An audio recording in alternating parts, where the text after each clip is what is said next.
My paper is titled Reimagining a Naga Lived Theology of Work. It begins with a personal question that has stayed with me over the years. Where is God in the everyday world of work? About a decade ago, I worked in the human resource department of a hospitality services company, where part of my role involved informal coaching and pastoral care for employees. Many of the people I worked with were Naga Christians, and this raised an important tension for me. On the one hand, Christian faith strongly affirms worship, discipleship, and moral responsibility. On the other hand, these convictions often seemed disconnected from everyday labor, especially in the way work was approached in ordinary professional life. Later, when I started my own small business and began managing a team of young people, these questions became even more immediate. I found myself asking not only how Christians should work, but also what kind of theology of work is shaping us. Is work simply about discipline, efficiency, and achievement, or does faith invite us to imagine work in a deeper and more relational way?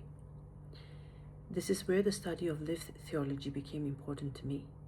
One of the major insights of lived theology is that theology is not only found in formal doctrines or institutional teachings, but also in the everyday practices, experiences, struggles, and values of ordinary people.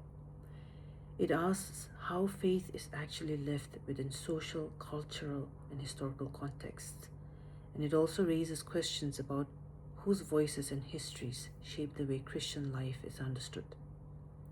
Through this lens, I began to realize that my own understanding of work had been shaped, often unconsciously, by modern Western and Protestant assumptions.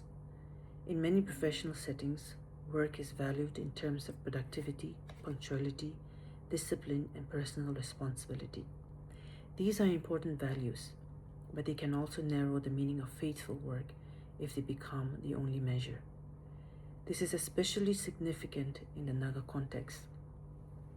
Christian understandings of work among the Nagas were deeply influenced by American Baptist missionary movements and the wider Protestant tradition, including what has often been described as the Protestant work ethic. That tradition helped affirm the dignity of ordinary labor, but it also tended to link moral worth with discipline, industry, and usefulness within a modern economic framework. My paper argues that this is only part of the story. Long before these modern influences, indigenous Naga societies already had rich moral frameworks around work. Work was not simply an individual task or a means of economic success.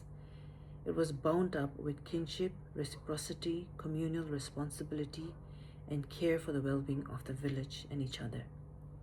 Practices such as communal labor exchange and institutions like the Murung formed people to see work as relational, ethical, and deeply tied to belonging within a community. The central question of my paper, therefore, is this: how might indigenous Naga work ethics contribute to a more relational, communal, and contextually grounded understanding of work as worship? To explore this, I draw on lived theology as a methodological lens, on historical reflection, and on a small exploratory survey of 12 Christian workers.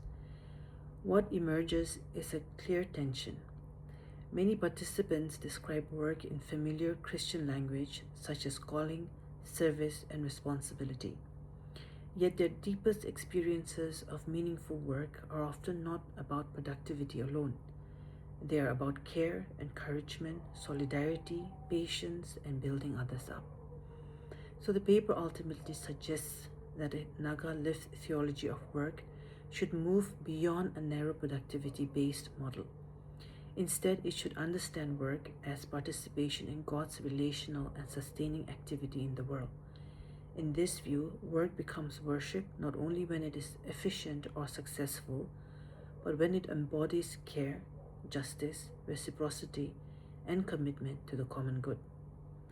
That is the central argument I want to present today, that indigenous Naga ethics, read through the lens of lived theology, can help us imagine Christian work not simply as achievement but as relational faithfulness. Thank you.